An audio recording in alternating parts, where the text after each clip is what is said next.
মহরম কোনো উৎসব নয়, এটি শোক, ত্যাগ আর সত্যের পথে অবিচল থাকার স্মরণ।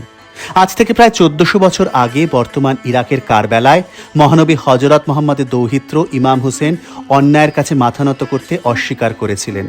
অল্প কয়েকজন সঙ্গী ও পরিবারের সদস্যদের নিয়ে তিনি কারবালার প্রান্তরে অবরুদ্ধ হন। তৃষ্ণা, কষ্ট আর নির্যাতনের মধ্যে তারা আদর্শ থেকে সরে আসেননি এবং সত্যের জন্য আত্মবলিদান দেন।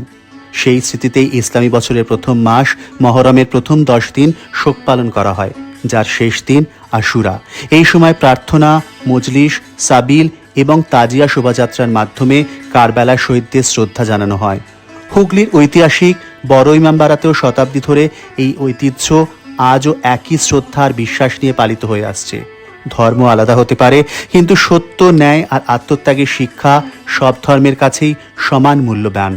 কাল ছিল আশুরা। এই তো বাংলার ইতিহাস, আর এই তো আমাদের হুগলি বড় ইমামবাড়ার মহরমের জলুস।